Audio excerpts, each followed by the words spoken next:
저는 온라인 생중계 예배를 드리는 가운데서 공간을 초월하는 소통의 은혜가 우리 가운데 있기를 바랍니다.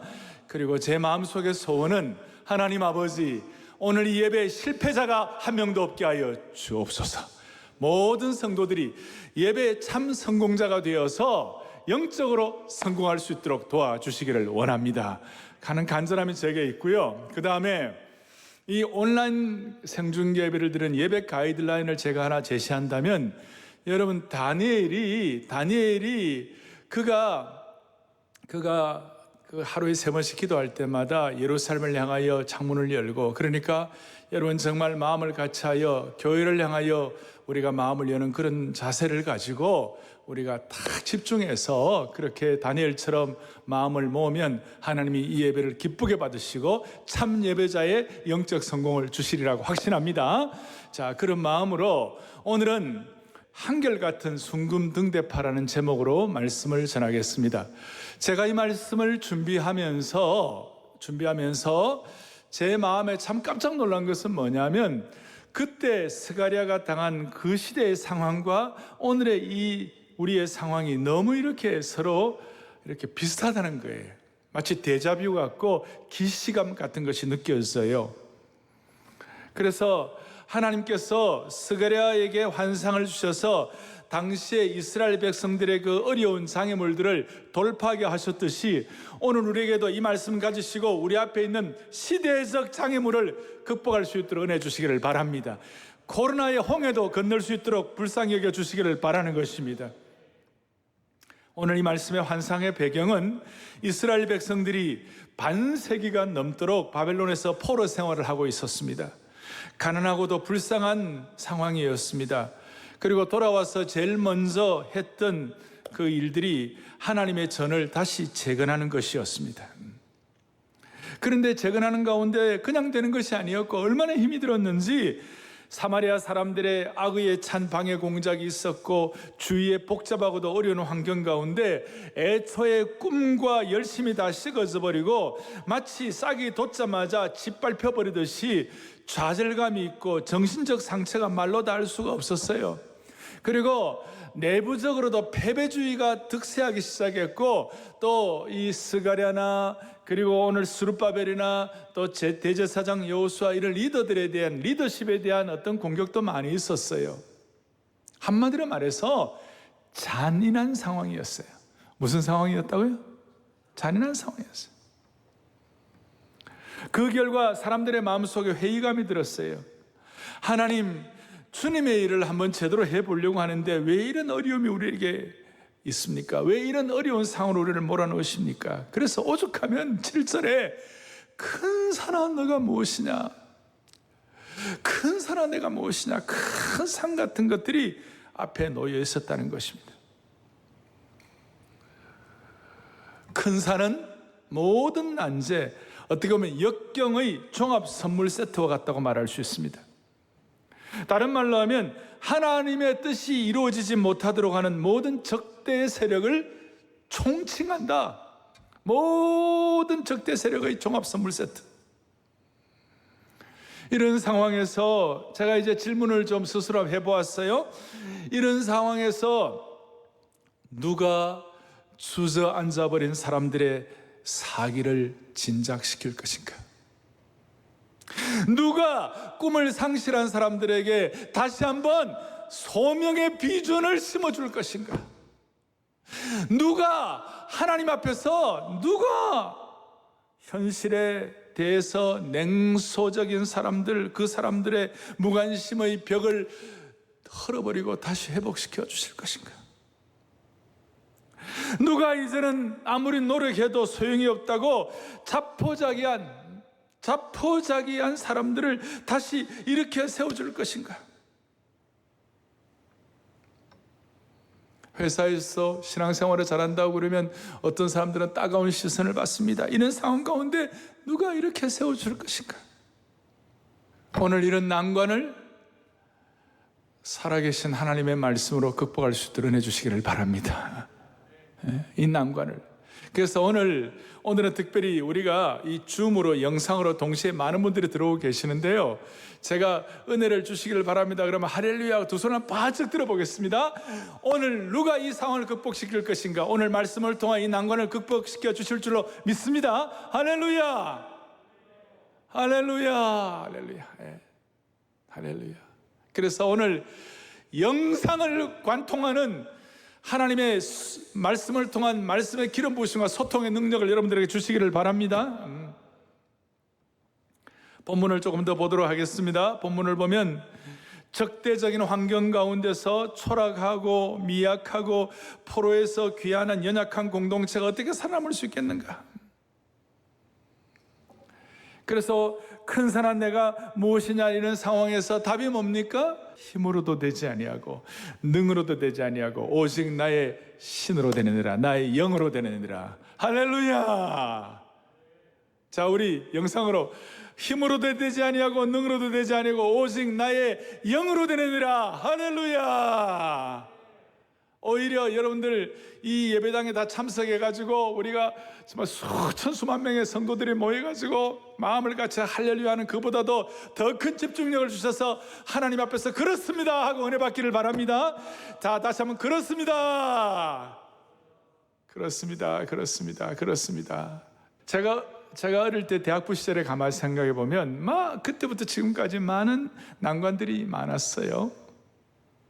그런데 그럴 때마다 오늘 이 말씀이 저에게는 밤하늘에, 깜깜한 밤하늘에 북극성이 있으면 북쪽이 제시되고 그걸 통하여 남쪽, 서쪽, 동쪽 이렇게 하듯이 힘으로도 되지 아니하고 능으로도 되지 아니하고 오직 옛날에는 나의 신으로 되느니라, 나의 영으로 되느니라, 나의 기름 부음으로 되느니라. 그것이 그렇게 저에게는 저의 사역의 중요한 슬로건이요, 어떤 좌표가 되었어요. 마찬가지로 오늘 이 말씀이 오늘 코로나 시대를 우리 앞에 놓고 하나님이 여러분들의 생애를 극복시켜 주시는 살아있는 말씀이 되기를 바랍니다. 그 나의 신으로 된다 할 때 그게 무슨 뜻이냐면, 두 감람나무가 있는데 순금등대에다가 그 감람나무에서 주발로 해가지고 큰 주발에다가 그 금기름이 이렇게 이어진다. 그래서 금기름이 탁 이어지고 그것이 이제 7 파이프를 통하여 내려간다고 그랬는데, 하여튼 금기름의 은혜를 주셔가지고 기름 부음의 현상을 통하여 힘으로도 되지 아니하고 능으로 되지 아니하고 여호와 영으로 된다는 것을 말씀을 해석을 하고 있는 거예요. 그래서 특별히 금기름으로, 그 기름의 역사, 능으로 되지 아니하고 여호와의 신, 여호와 영으로 된다는 역사가 어떤 뜻인가? 우리에게 기름 부음이 있다는 뜻인데, 그 기름 부음에 관해서 오늘 여러분들이 받으신 우리 받으신 우리 설교 노트 보면, 거기 보면 뭐라고 나와 있는가 하면, 성경의 기름은 첫째 뭘 상징한다고 그랬어요? 치유를 상징한다. 치유를. 시편에 보면 우리가 어려울 때 사망의 골짜기 있다 할지라도 여호와께서 내게 기름을 바르시고, 기름은 우리에게 목자가 양을 기름을 통해 치유를 해주시는 거예요. 양이 다치면 목자는 상처에 기름을 발라주었습니다. 누가복음 10장에도 보니까 선한 사마리아 사람이 강도 맞는 사람에게 기름을 발라주었어요. 그리고 야고보서에도 보면 아픈 사람 있으면 기름 바르고 기도하는 거예요. 따라서 성령의 기름 부으심은 우리의 치유를 상징하는 것이에요. 따라서 오늘 하나님 아버지 힘으로 되지 않고 능으로 되지 않지만 여호와의 영으로 된다나 여호와의 기름 부으심으로 된다고 그랬을 때, 이 기름 부으심을 통한 여러분들이 치유가 일어나기를 바라는 것이에요. 그 다음에 기름은 빛을 발하는 것을 상징합니다. 오늘 환상에서의 핵심 개념 중에 하나입니다. 성도들의 가는 길을 환하게 비춰주시는 분이 진리의 빛을 비춰주시고 우리를 인도하시는 거예요. 어두운 가운데 있는 사람들의 마음을 환하게 비춰주셔가지고 지혜의 빛과 진리로 우리를 인도하시는 하나님의 은혜를 찬양하는 것이에요. 그리고 이 기름 부으심은 뭘 상징하는가? 기쁨을 상징하는 거예요. 구약시대에 축제 때 기름의 역사는, 기름은 기쁨을 증가시켜가지고 사람의 마음을 즐겁게 하는 것이에요. 기름은 기쁨의 상징이고 실제적인 기쁨의 근원이 되기 때문에 나중에 이 성령의 기름 부음은 오직 성령 안에서, 하나님의 나라는 오직 성령 안에서 의와 평강과 희락이라 그래. 희락이라. 그래서 오늘 이 예배를 통하여, 오늘 힘으로 되지 않고 능으로 되지 않는다면 성령의 기름 부으심으로 감람나무를 통하여 금기름이 공급받는 이 현상을 통하여 오늘 저와 여러분들에게 치유가 일어나기를 바라고 진정한 빛의 인도하심을 받기를 바라고 동시에 오늘 이 기름 부으심을 통해 모두에게 참된 기쁨이 회복되기를 원하는 것입니다. 그렇게 되어서 하나님 은혜를 주셔가지고 실체화되도록. 그러니까 7절에 이제 무슨 일이 벌어지는가, 이 은혜가 너무 좋아가지고 7절 뒤에 하나님 아버지 온 무리가 외치기를 은총이 그에게 있을지어다. 이게 너무 확실하니까 외친다. 은혜 받은 것, 은총, 이것이 외쳐진다는 것이에요. 외쳐진다는 말은 그냥 조근조근 이 정도가 아니라 그게 너무 감사해서 치유와 빛과 기쁨의 은혜를 받아가지고 아주 시끄러울 정도로 큰 소리로 감격을 가지고 즐거운 거룩한 소음을 발휘한다는 거예요. 거룩한 소음. 그렇게 하니까 이제 드디어 8절 9절에 무슨 말씀이 나타납니까? 8절 9절에 또다시 선포됩니다. 뭐라고 말씀이 됩니까? 여호와의 말씀이 또 일러 가라사대 9절에 스룹바벨의 손이 이 성전의 기초를 놓았은즉 그의 손이 또한 그 일을 마치리라 하셨나니. 오늘 이 말씀을 받는 분의 핵심은 뭐냐면 스룹바벨이었어요. 스룹바벨의 입장에서는 기가 막힌 거예요. 스룹바벨은 그야말로 뭘 좀 해보려고 그러는데 너무나 큰 산이 앞에 난관이 다 버티고 있는 것이에요. 근데 하나님 뭐라고 말씀하시는가? 오늘 7절에 있는 것처럼 하나님 뭐라고 말씀하시는가? 그가 머릿돌을 놓을 수 있을 것이다. 그런데 스룹바벨은 본래 9절에 보니까 이 성전의 기초를 놓았다. 그런데 머릿돌이라는 것은 기초가 완공되고 난 다음에, 그리고 완성되고 난 다음에 머릿돌을 놓는 것이고, 기초가, 그러니까 이 기초에서 완공될 때까지 16년 동안의 수많은 애환이, 그동안에 많은 어려움들이 있었잖아요. 그런 모든 것들이 있었는데 하나님께서 이제 완공을 상징하는 머릿돌을 놓아 주실 것이다. 그 말씀을 해석천사로부터 들을 때 너무 감격이 되어가지고 그동안 16년 동안 있었던 수많은 마음의 아픔과 마음의 좌절과 상처, 모든 것들의 체증이 한꺼번에 싹 내려가는 줄로 믿어야 되는 것입니다. 할렐루야. 우리 팀들 다 할렐루야. 우리 그 체증이 내려가는 거예요. 여러분과 저희 생애에 수많은 짐들과 큰 산 같은 것들이 한꺼번에 이제 기초만 놓았다가 수많은 오랜 세월 동안 해결이 안 되고 있다. 이제는 머릿돌이라는 것은 완성을 말하는데, 머릿돌의 완성을 통하여 여러분들의 생애와 우리의 생애, 우리는 눈에 보이지 않는 무형교회 아닙니까? 무형교회의 모든 머릿돌이 완성이 됨으로 말미암아 우리의 삶의 모든 체증들이 완전히 싹 내려갈 수 있기를 바랍니다. 우리가 만약에 21세기의 스룹바벨이라면 이걸 어떻게 해석을 해야 합니까?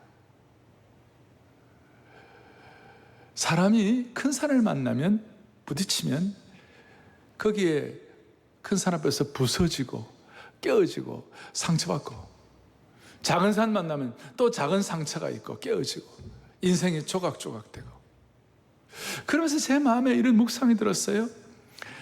큰 산이 있고 그 큰 산 때문에 삶의 조각들이 막 그 조각조각 부서지기도 하고 이렇게 하는데, 지나고 보니까, 인생을 지나놓고 보면 그 부서진 조각조각 하나를 하나님이 창조주가 되시니까, 하나님이 메스터가 되시니까, 하나님이 멋진 작품을 만드시는 분이니까, 조각조각 나고 깨어졌을 때 그 자체는 아프고 어떨 때는 슬프고 어떨 때는 참 좌절이 되고 그럴 때가 있지만, 그 조각 하나하나를 잘 붙이면 하나님 여기에 명품이 나올 줄로 믿습니다. 그런 마음을 막 주시는 거예요. 그래서 저는 그리스도인의 삶을 종합적으로 해석하면 일종의 모자이크와 같다, 이런 생각이 들었어요.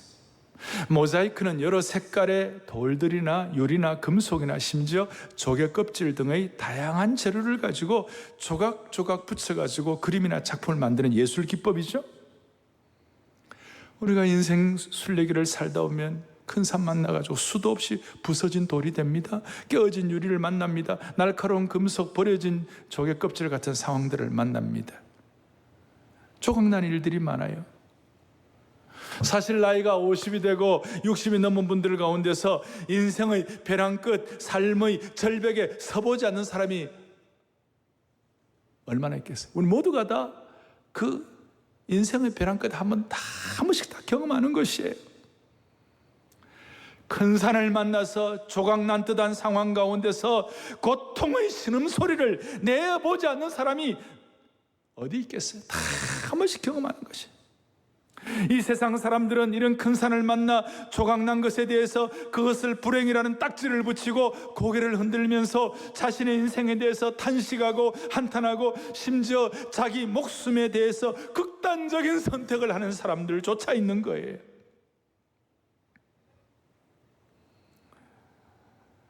그런데 이런 조각들이 예를 들어서 멋있는 예술가의 손에 들려지고 조각에 붙여지기 시작하면 어느덧 값으로 따질 수 없는 아름답고 멋진 작품이 되는 것이. 피카소 같은 이런 사람들을 보면 아무것도 아닌 남들이 볼 때는 그냥 버려진 그런 것들을 활용해가지고 대단한 작품을 만들었어요. 오늘 하나님께서 하나님이 멋있는 것처럼 우리 모두를 삶의 조각조각들을 이어가지고 하나님 나라에 멋있는 작품 만들어 주시기를 원하는 것이에요.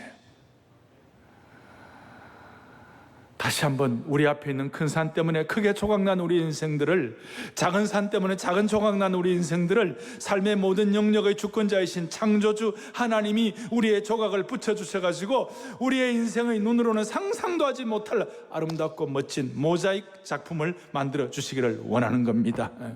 그럴 때 우리는 어떤 상황에도 흔들리지 않는 순금등대파의 역할을 유지할 수가 있는 것입니다. 웬만한 여론과 시류에 왔다 갔다 하지 않을 수가 있는 것입니다. 모자이크를 가지고 하나님 명품 작품을 만드시는, 조각조각을 붙여서 만드시는 그 하나님을 찬양하십시다. 찬양하십시다.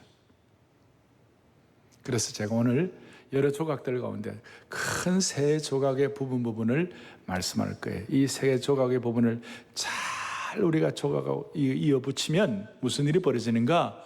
한결같은 순금 등대파가 될 수가 있습니다. 이렇게 흔들림 없이. 첫째는 10절 보겠습니다. 10절 보니까 뭐라고 나왔냐면 이렇게 나와요. 작은 일의 날이라고 멸시하는 자가 누구냐? 우리의 삶의 부분과 조각들 가운데서 작은 일의 날이라는 조각, 이것 제대로 잘 감당하면 하나님이 큰 산을 돌파할 수 있는 명품을 만들어 주시는 것이에요.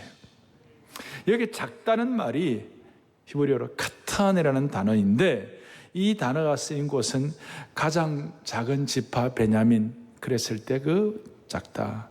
그리고 사무엘이 다윗에게 기름 부으러 갔을 때에 이새가 다윗을 보고 저 막내 작다. 그리고 솔로몬이 1000번제를 드리고 나서 하나님께서 내가 너에게 뭐 다 해줄까? 그랬을 때에 종은 작은 아이라 출입할 줄 알지 못한다. 작은 아이라. 작다. 여러분, 순금등대 자체도 그 자체는 그렇게 큰 것도 아니죠. 겉보기는 그저 저거 하나 갖고 뭐가 되겠나. 그런데 그 순금등대의 기름 부음을 통하여 치유와 빛과 그 다음에 기쁨의 그 은혜가 계속 공급되면 그 작은 순금등대가 나중에는 신약의 하나님의 교회를 대표하고 하나님의 교회가 되어서 교회의 영광을 통하여 온 세상을 비추게 되는 줄로 믿습니다. 그래서 이 작은 일의 날이라고 멸시하는 자가 누구냐? 여러분, 작은 일의 대표가 뭐예요? 예수님께서 갈보리의 십자가에 돌아가신 모습을 한번 생각해 보십시오. 그분이 골고다에서 로마 병정의 로마 제국의 힘에 의하여 깨뜨려 주신 십자가에 달리신 그 모습을 한번 상상해 보세요. 그게 무슨 큰 것이 있겠어요? 예수님 십자가에 달려가신 모습은 너무나 거기에 흠모할 만한 뭐가 있겠어요? 자랑할 만한 뭐가 있겠어요? 세상의 구세주가 되시는 분이 저주받은 자처럼 나무에 달려 초라하게 죽는 그것이야말로 작은 일 아닙니까? 그런데 십자가에 달리신 그 작은 날, 그 초라하고 보잘것없는 그 일이 온 세상을 구원하는 엄청난 천둥치는 날이 된 줄로 확신하는 것입니다. 그래서 작은 일의 날이라고 결코 무시하면 안 되는 것입니다. 그래서 하나님께서 하나님의 메스터 작품을 만드시는 건데, 작은 일의 날이라는 그 조각난 그 부분을 통하여 하나님이 일하시는 거예요. 오병이의 역사도 그러고, 우리 사랑의 교회도 처음에는 얼마나 작게 시작했습니까? 여러분, 하나님이 우리를 항상 테스트하는 것은 작은 날로부터 시작하는 거예요. 그리고 10절에 보니까 어떤 말씀이 있습니까? 또 만군의 여호와께서 그러면서 10절에 뭐라고? 스룹바벨의 손에 다림줄이 있음을 보고 내가 기뻐한다. 스룹바벨의 손에 다림줄은 청량추에 조그마한 거예요. 이게 될까?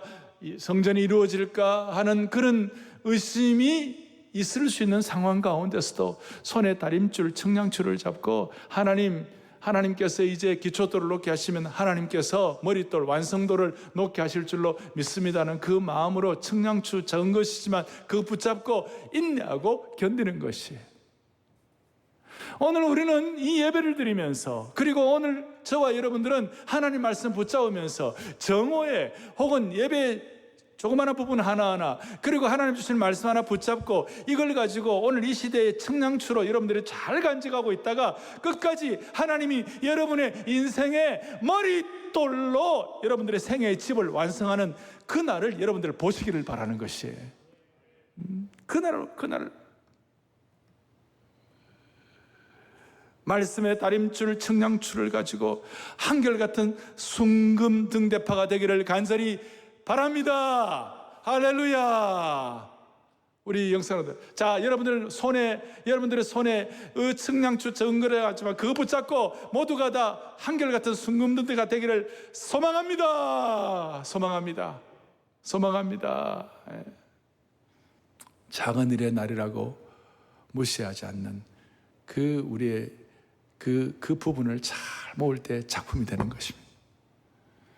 두 번째로는 오늘 6절과 7절과 9절과 10절과 또 14절에 대제사장 여호수아와 함께 오늘 이 말씀을 받는 스룹바벨이 나옵니다. 스룹바벨은 당시의 총독이었습니다. 그리고 14절에 그 감람나무로부터 기름 부음 받은 자들 이렇게 나옵니다. 이 기름 부음 받은 자들이란 말을 직접적인 해석을 해보니까 오늘 기름 부음은 자들은 본래 여호수아와 스룹바벨 두 사람을 말하는데, 스룹바벨은 정치적 총독이고 여호수아는 종교적인 제사장이었죠. 그래서 이 두 사람이 실질적으로 기름 부음 받은 자들이다 이렇게 해석할 수 있고, 이것이 구원의 역사, 언약적 해석 시각을 가지고 볼 때는 베드로전서 2장 9절에 있는 것처럼 왕 같은 제사장, 여기에 깊이 있게 스룹바벨적인 총독의 스룹바벨적인 역할, 제사장, 대제사장 여호수아의 제사장적인 역할, 이 두 가지를 같이 한 것이 신약의 베드로가 선포한 대로 왕 같은 제사장. 오늘 이것이 이제 나중에 해석이 확장되어 가지고 요한계시록에도 두 감람나무, 나중에는 결국 이것이 예수 그리스도를 통하여 확증되게 되시는데, 여기에 기름 부음 받은 자 둘이라는 이 말씀의 본래의 히브리 해석은 직역하면 새 기름의 아들들이다. 14절에 기름 부음 받은 자 둘을 직역하면 새 기름의 아들들이다. Sons of the fresh oil. 더 구체적으로 말하면 새 기름으로 온몸이 절어있다. sated. 온몸이 절어있다는 그런 의미가 되는 것이에요. 오늘 실제적으로 저와 여러분들이 기름 부음 받은 체험의 역사가 우리로 하여금 인생의 하나님 나라를 위한 귀한 순금능대파로서 하나님 나라의 메스터피스 작품의 한 부분을 이룰 수 있도록 조각으로 역할을 하리라고 믿는 것이에요. 그래서 우리는 하나님의 힘으로도 되지 아니하고 능으로도 되지 아니하고 여호와의 영으로 된다는 그 말은 우리가 하나님의 새 기름으로 절어있는 하나님의 자녀들이 될 수 있다. 자녀들이 된다. 그러니까 새 기름으로 온몸이 절어있는 사람이 된다는 그런 뜻이에요. 우리는 여호와의 영으로 늘 적셔져 있는 하나님 나라의 인물이 되기를 원하는 겁니다. 그래서 성령의 새 기름으로 썰어진 체험의 조각이 우리에게 필요하다는 거예요. 우리 신앙적인 차원뿐만 아니라 이 사회적인 지도자들도 동일한 그런 은혜를 받아야 한다는 것이에요. 성령으로 절어있다는 말을 좀 더 구체적으로 생각해 보면 이 세상에 많은 그리스도인들이 신앙생활하고 이 세상 사람들은 최선을 다하면 된다, 최선을 다하자 그래요. 그런데 우리가 최선을 다해야지만 기독교 신앙은 최선을 다하는 것보다도 더한 무언가가 우리에게는 하나 있어야 되는 것이, 우리는 최선을 다하는 것만 갖고는 우리가 살아갈 수 없어요. 이것이 기독교와 세상 종교와의 차이가 있는 것이에요. 이 세상 종교는 너 안에 있는 걸 가지고 최선을 다해가지고 그 너 안에 있는 그 무언가를 분발하게 하라, 그래서 속에 있는 능력을 극대화시키라, 그것도 안 되면 가슴을 텅 비우라. 그래서 많은 세상의 종교는 인간 속에 감추어진 잠재력을 살리고 참 자아를 깨우치고 그렇게 하라. 세상은 자아를 일깨우고 잠재력을 신장시키라, 그런 것이 될 수 있지만 우리는 성령 안에서 절어있는 사람들이기 때문에 우리는 최선 정도가 아니라 최선에다가 뭐가 있느냐, 하나님이 위로부터 부어주시는 기름 부음의 역사가 우리에게 있어야 된다는 것이에요.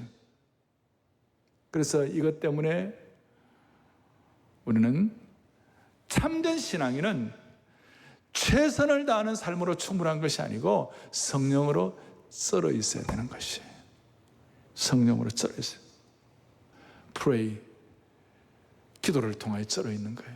하나님을 찬양하고, P, our, repent, 회개하고, 그 다음에 A, 주님께 요청할 것들을 ask하고, 그러면서 Y, yield, 하나님의 뜻에 나를 양보하고, 그게 쩔어 있는 거예요. 사랑하는 성도들이여, 오늘 이 온라인 생중계배에 참여하는 온 성도들이여, 하나님의 은혜를 주셔가지고 우리 가정마다 성령으로 여러분들을 썰어 있도록, 그렇게 최선 아니 그보다 더한 무엇이 여러분들에게 주어질 수 있도록 붙잡아 주시기를 소망합니다. 소망합니다. 소망합니다. 소망합니다. 세 번째로 10절 하반절에 보니까 이 일곱은 온 세상에 두루다니는 여호와의 눈이라 그랬어요. 이 일곱은 온 세상에 여호와의 눈이라. 그리고 14절에도 보니까 무슨 말씀이 나오는가 하면 기름 부음 받은 자들이니 온 세상에 주 앞에 서 있는 자니라. 기름 부음 받았다는 이 자 둘인데 온 세상의 주 앞에서, 그러니까 하나님을 통칭할 때 온 세상의 주님이시다, 하나님을 통칭할 때에 온 세상에 두루다니는 여호와의 눈이다. 그리고 일곱이라 했을 때 이것은 이걸 완전한 것을, 완전수를 말하고, 일곱 눈은 온 땅에 하나님이 어디에나 계시는 소위 omnipresence, 무소부재하신 것. 그리고 신학적으로 볼 때 1장에서 온 땅을 두루다니는 말탄군사들, 이 천상의 기병들, 또 뒤에 6장에 보니까 하늘의 6장 1절부터 하늘의 병거, 천상의 병거들. 그래서 하나님은 천상의 기병들, 천상의 병거들, 일곱 눈 이런 걸 통하여 저와 여러분의 삶을 다 살펴보고 계신다, 그 뜻이에요. 오늘 그 의식이 우리에게 확실하게 되면 우리는 한결같은 순금등대파가 될 수 있고, 큰 산 앞에서 조각난 인생들이 다시 한번 하나님의 손에, 창조주 하나님의 손에 붙잡혀 가지고 메스터 작품을 만들 수가 있습니다. 예. 다시요, 14절에 온 세상의 주님, 또 10절에 두루다니는 여호와의 눈, 온 땅을 감찰하시는, 그래서 온 세상을 보시는, 감찰하시는 그런 하나님의 눈. 우리가 감찰이라는 말을 이렇게 할 때 일반적으로 이 감찰은 부정적이고 스트레스 받고 위협을 느끼는 단어 같아요. 감찰의 사전적인 의미는 직무에 대한 위법이나 비사실에 대한 조사라고 얘기합니다. 그래서 하나님이 나를 감찰하신다 그러면 나의 잘못이나 문제를 찾아내서 징벌하시고 조사하시는 것처럼 그렇게 생각해요. 하나님이 다 보고 계신다 그랬을 때 아이고 감사하다 그런 것보다도 어른들이 애들한테 막 애들 잘못하는 거예요. 뭐 잘못하느냐 하는 거 위협하는 눈처럼 보는 것처럼 하나님이 나를 심판하려고 우리가 실수를 기다리는 것처럼 그렇게 느껴질 수 있지만 그거 아니에요. 하나님이 우리를 감찰하신다는 이 하나님의 감찰은 하나님이 우리를 지켜보신다는 뜻인데, 하나님 우리를 지켜보신다는 것은 어떤 것인가?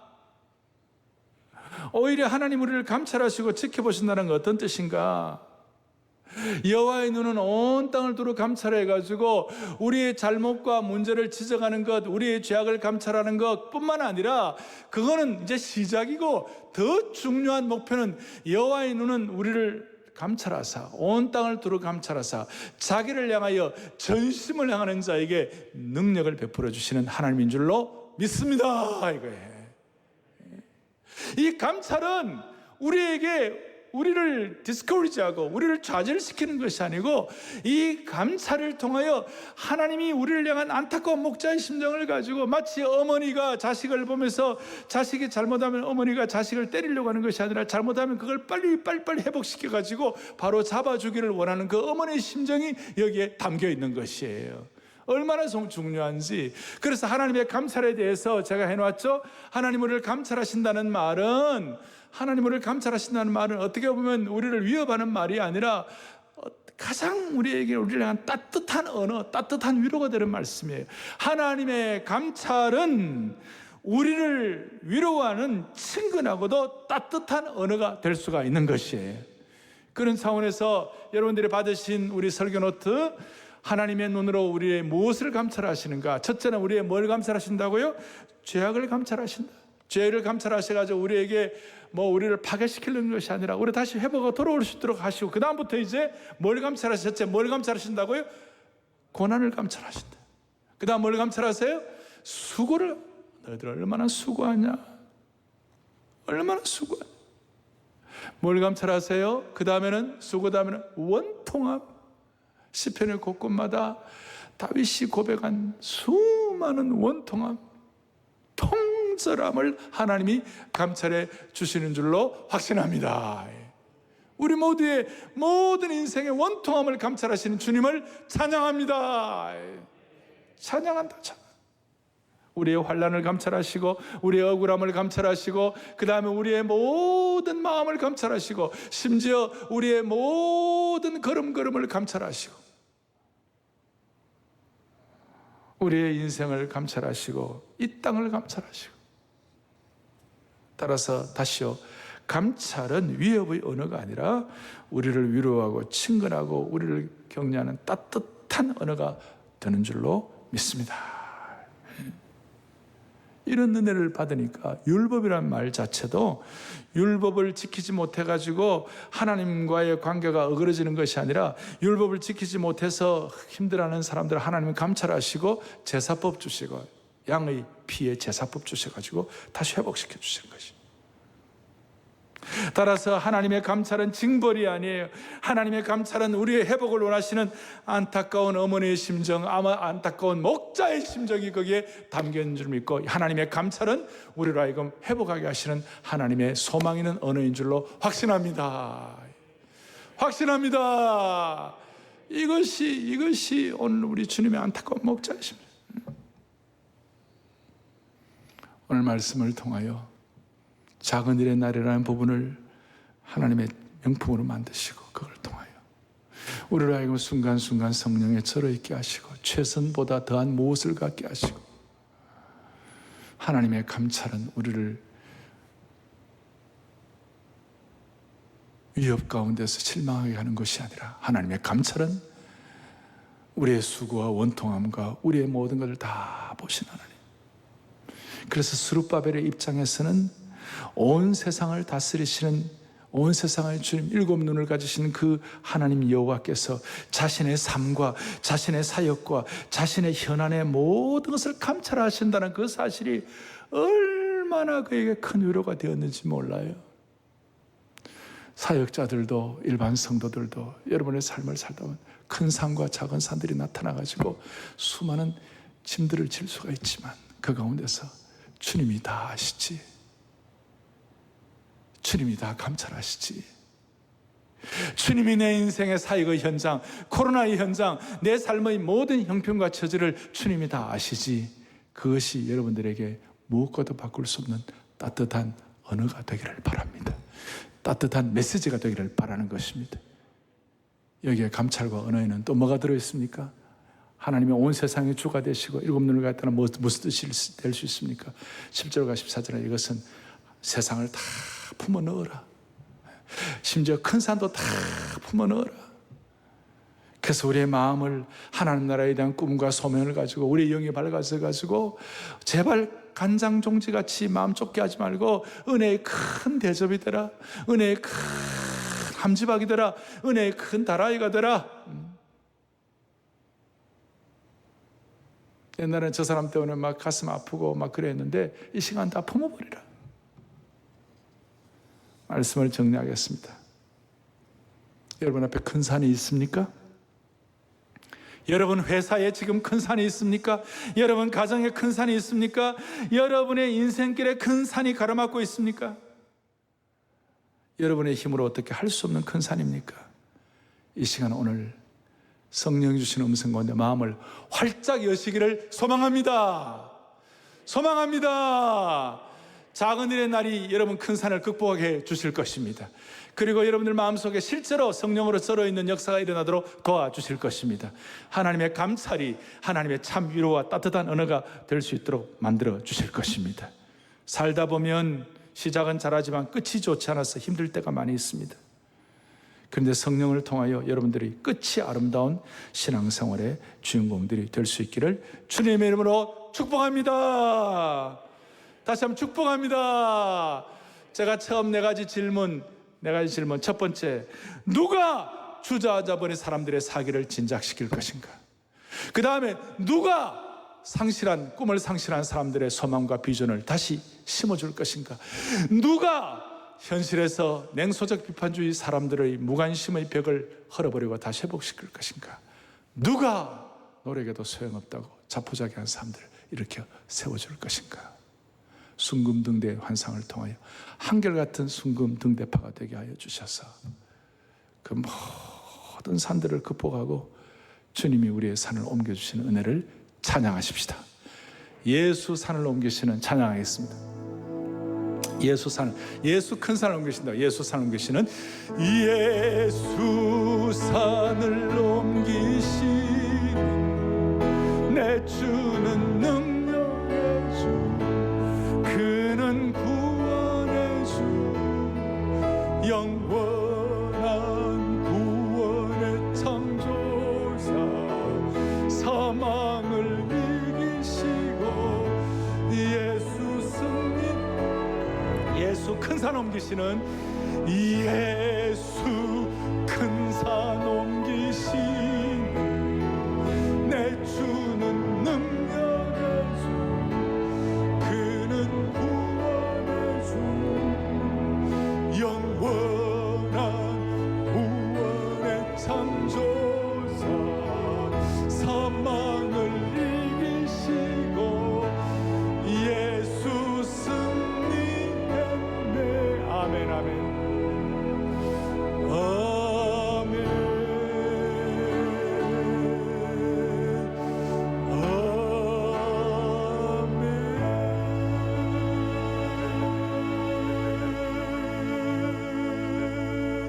오늘 이 말씀이 내 삶에 그대로 이루어질 줄로 믿습니다. 그 마음으로 아멘 아멘 할 때 두 손 번쩍 들고 아멘 아멘 합시다. 아멘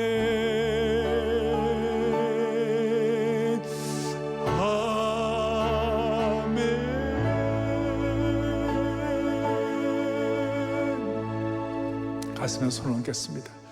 주님, 이렇게도 사모하고 이렇게도 간절하고 이렇게도 진실하고 이렇게도 집중하는 주의 권속들, 다니엘처럼 뜻을 정하여 시간을 정해놓고 온전한 예배를 드리는 이 모든 공간을 관통하는 하나님의 은혜를 믿고 헌신하는 주의 권속들을 불쌍히 여겨 주셔서 인생의 모든 큰 산들이 정리되고 오히려 큰 산 때문에 조각난 모든 삶의 형편들을 잘 모아 하나님이 원하시는 믿음의 작품을 남길 수 있도록 기적을 베풀어 주시옵소서. 우리 주 예수 그리스도를 받들어 간절히 기도 올리옵나이다. 아멘.